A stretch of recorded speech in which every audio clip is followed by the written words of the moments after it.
On a chilly Seattle morning, when the skies were coated in layers of pewter clouds, Ryan Gosling stepped off the curb near the waterfront promenade. He had arrived in the city under the radar the previous day, wishing to enjoy a few days of relative anonymity before heading to his next project. The gentle drizzle that soaked the streets was a reminder of the Pacific Northwest's unpredictable weather, and yet there was a subtle beauty in the misty atmosphere. Tourists huddled under umbrellas, snapping photographs of the water, while local commuters, accustomed to the rain, hurried along without pause. Amid this routine bustle, Ryan noticed a man slumped on a low stone ledge not far from a coffee shop, a battered cardboard sign resting beside him. The sign's words, "Anything helps," were written in unsteady strokes, as though they'd been scrawled quickly by someone who had nearly given up. The letters were half faded, the cardboard soft around the edges from contact with damp concrete. Something about the man's posture, head bowed, shoulders slumped, caught Ryan's attention. Though many in his line of work might simply drop a few coins, keep their hood up, and leave, Ryan stopped in his tracks, drawn by an unspoken pull. He took a moment to study the situation from a distance. Michael, the man holding the sign, lifted his gaze slightly every time footsteps neared, but his eyes shifted away just as quickly, as if he expected rejection. His jacket was frayed at the cuffs, and there was a haunted look in his face, the look of someone who'd never imagined he'd end up here. The passing crowd scarcely acknowledged him. A couple turned their heads, a young man hesitated before rushing on. Only the occasional curious glance or mumbled apology reminded Michael that he still existed in the same world as the people streaming by. Ryan lingered, waiting for the perfect moment to step in, uncertain whether the man desired conversation or simply coins. After a few seconds, the actor took a breath and approached slowly, conscious that sudden kindness could sometimes unsettle those unaccustomed to it. Michael heard footsteps nearing and raised his eyes. He noticed Ryan's hesitant smile, not recognizing the face immediately beneath the plain cap and hood. He still braced himself for a dismissive comment or, at best, a hurried donation. "Hey there," Ryan began, his voice quiet but warm. "Are you doing all right?" Michael blinked, surprised to hear an earnest question rather than the usual, "Sorry, no change." "I'm fine, I guess," he replied, though the tremor in his voice indicated otherwise. He expected the conversation to end there, but Ryan remained. It took a moment for Michael to register who he was speaking to. The drizzle, Ryan's lowered cap, and Michael's own fatigue kept recognition at bay. "Do you need anything in particular?" Ryan pressed gently. He glanced at the sign on the ground, understanding the bleakness of such minimal words. The open sincerity in his expression was the first real kindness Michael had encountered in weeks.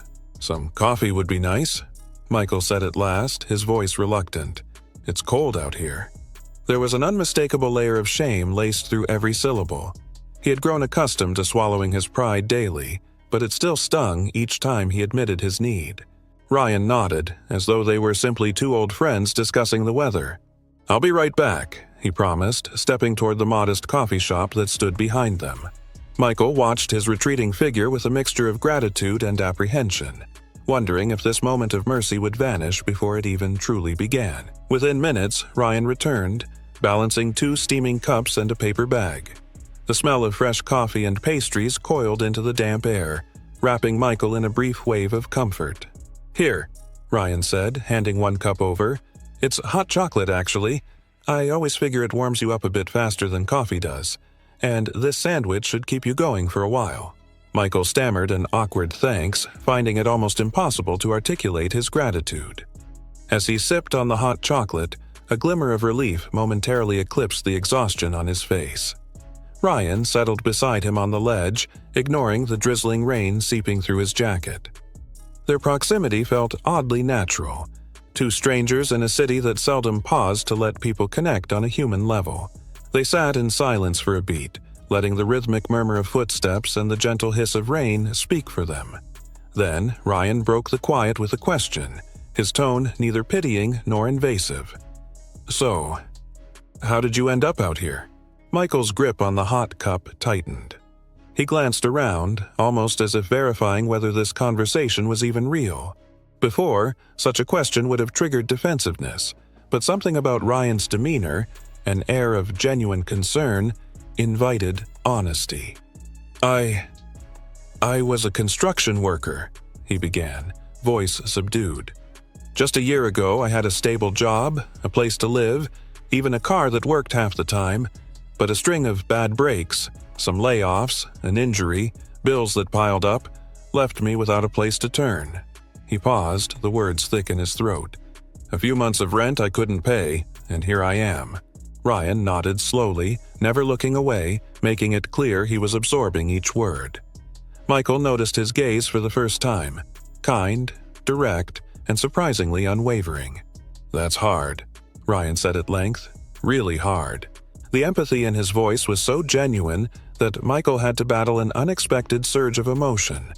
Embarrassed by the tears threatening to surface, he turned his focus to the sandwich in the paper bag. I appreciate this, he finally managed, gesturing to the steaming cup. I wasn't expecting, anyone to actually care. Ryan offered him a small smile. Sometimes all we need is someone to listen, and maybe a little help to get back on track. I can't fix everything, but I can give you a hand. Michael let out a quiet laugh, though there was a catch in his throat. Who are you?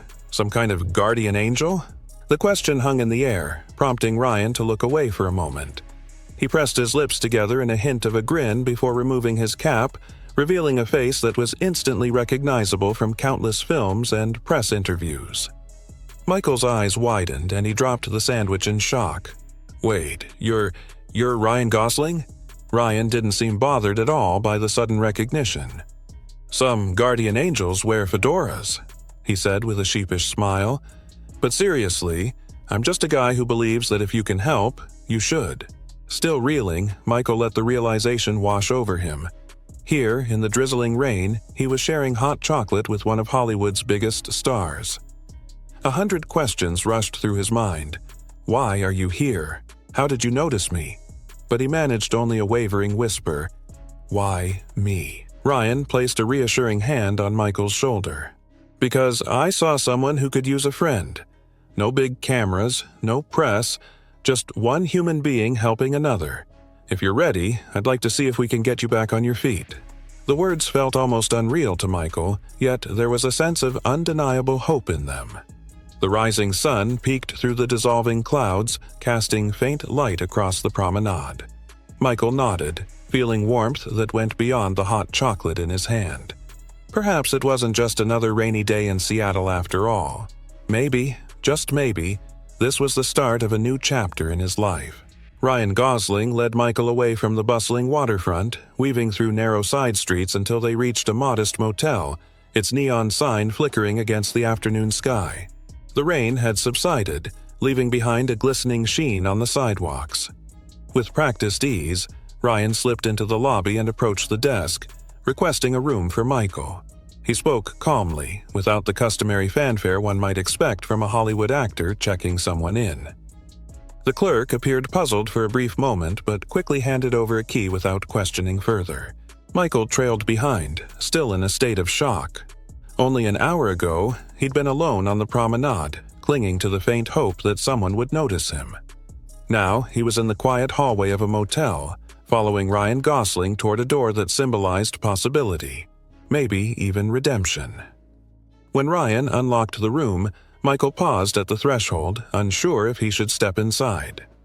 The space smelled of fresh linen and disinfectant.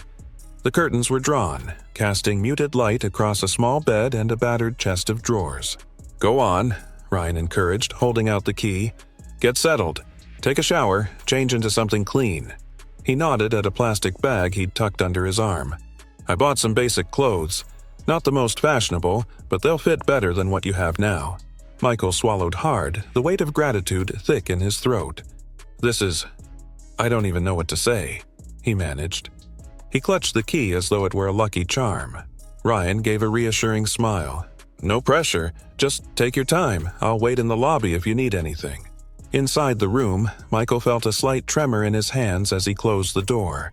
He set his worn backpack near the foot of the bed and gently placed the bag of clothes on top of it.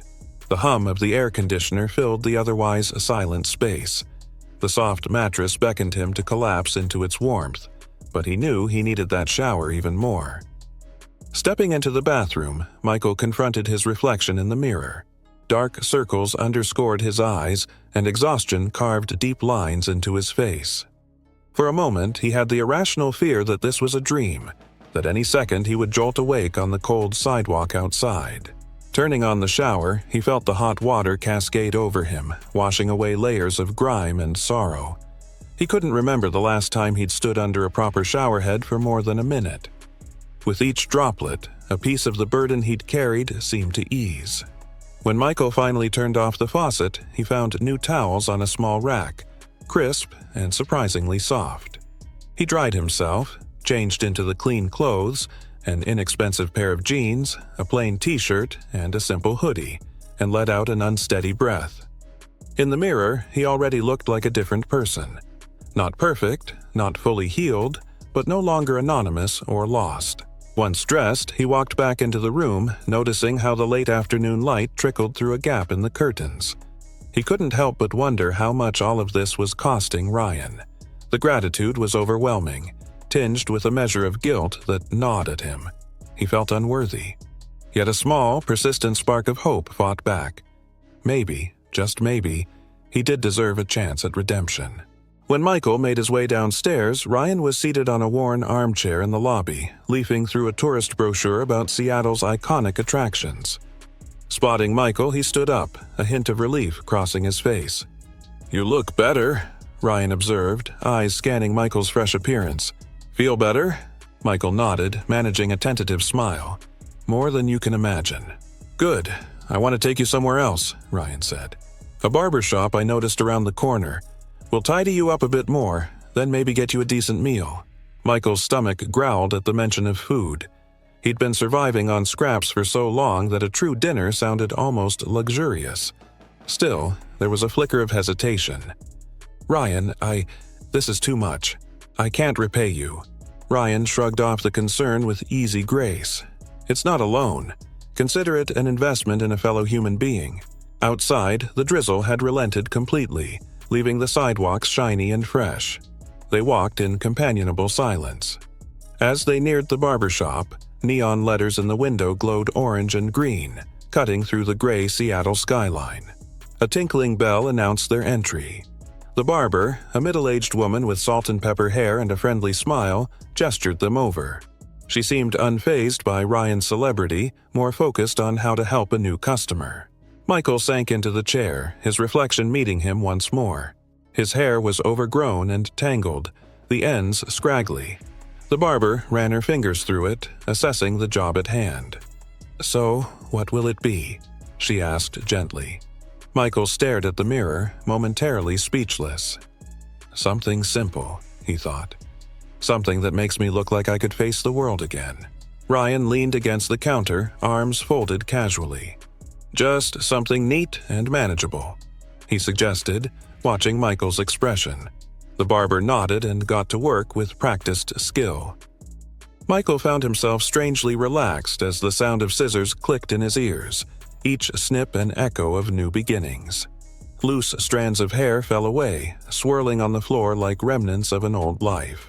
When the barber announced she was done, Michael looked at the mirror and hardly recognized the person staring back.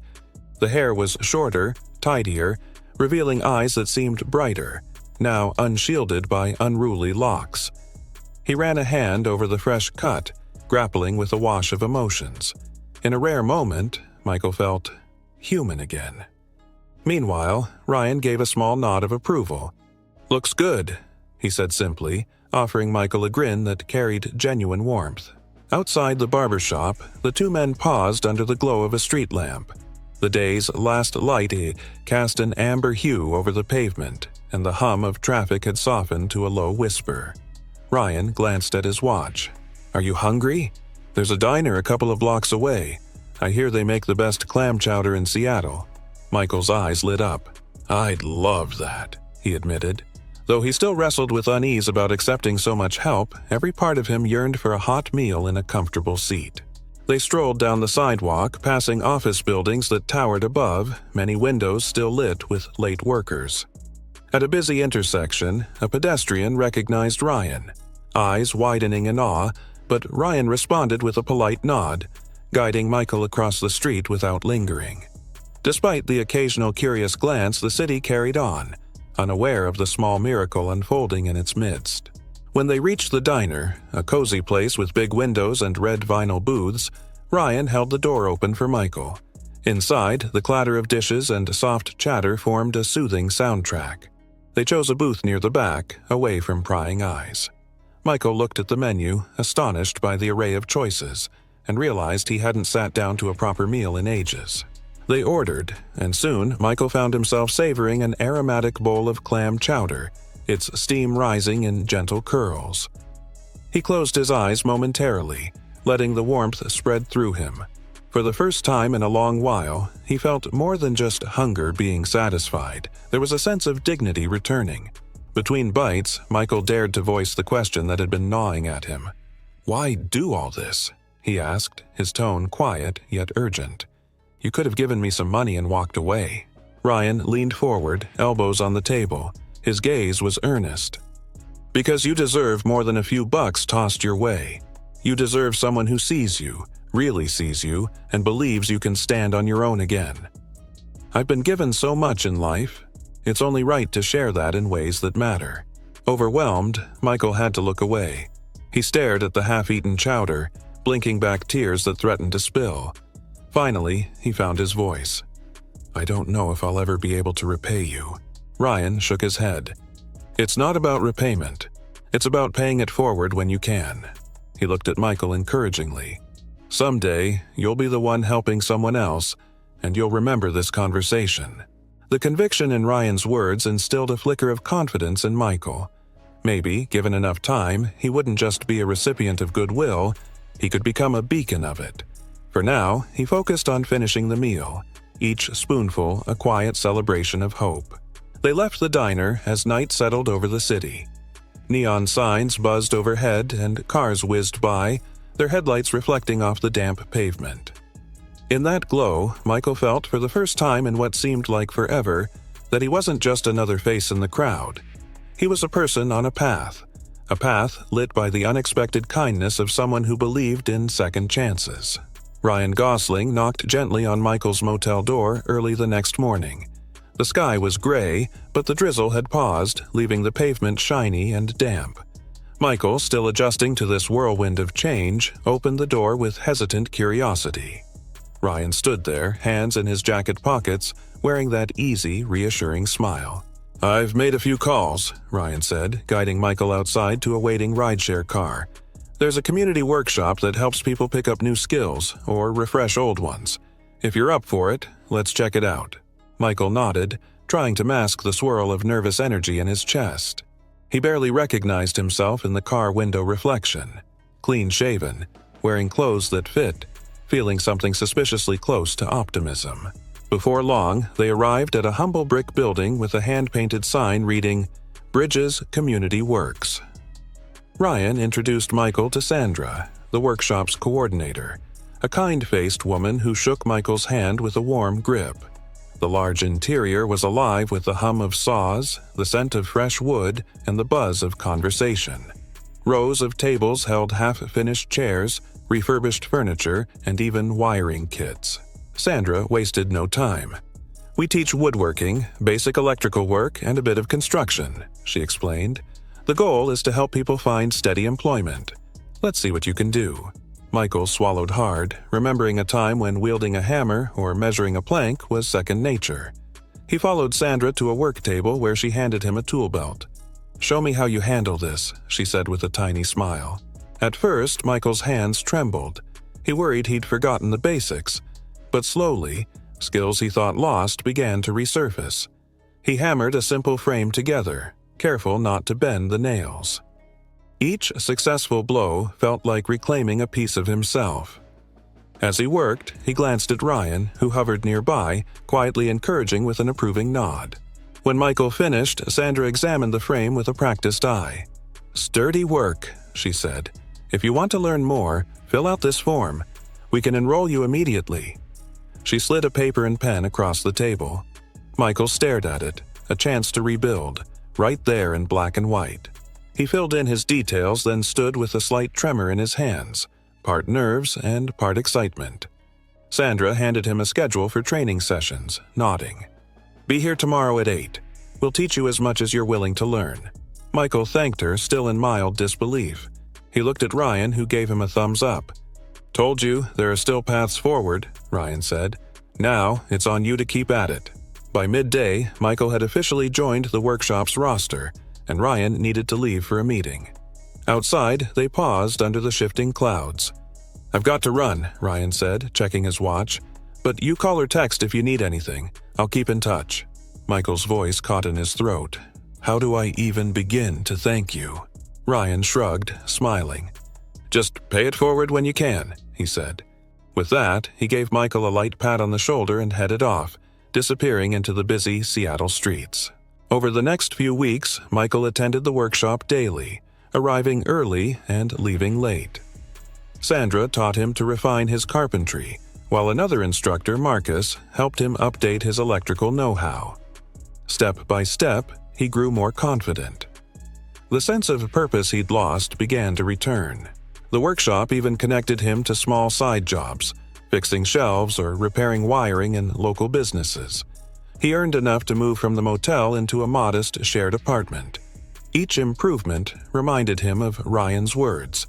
"You deserve more than a few bucks tossed your way. You deserve to stand on your own again." On a cool afternoon, Michael finished building a simple wooden dresser. Its surfaces still smelled of fresh varnish. Running his hand across the smooth grain, he recalled how far he'd come since the day he'd shivered on the rainy sidewalk with a tattered sign. Quiet pride filled him. For once, his life felt stable. He heard a familiar voice from behind. Sandra, arms crossed in satisfaction. "This is good work," she said. "You really took to our training. There's a construction company looking for reliable crew members. Would you want a formal interview?" Michael's chest tightened with excitement. "Absolutely," he answered. The idea of full-time, steady employment felt like winning the lottery. At closing time, as he stepped outside, Michael noticed someone huddled beneath the workshop's awning. A young man in ragged clothes, eyes downcast. Instantly, Michael was reminded of himself mere weeks ago. He approached cautiously, offering the man a bottled water and half of a sandwich he had left from lunch. "Hang in there," Michael said softly. "Sometimes help shows up when you least expect it." The man mumbled thanks, his eyes brightening for just a moment. Michael felt an odd surge of gratitude. By extending a small kindness, he was honoring the lesson Ryan had imparted. This was what it meant to pay it forward, to pass on hope instead of hopelessness. As Michael walked away, a text from Ryan lit up his phone. "Heard about your progress. Proud of you. Keep going." Michael typed a heartfelt reply, then pocketed his phone. He felt a swell of optimism surging in his chest, more potent than any he'd known before. Where once he'd only seen darkness, he now recognized a path forward. A path forged by compassion, perseverance, and a single act of extraordinary kindness from a stranger who refused to let him disappear. In that realization, Michael understood his journey was just beginning. With each skill he acquired, each step he took, he was building a future that no longer felt out of reach. And maybe, in time, he'd help someone else find theirs too.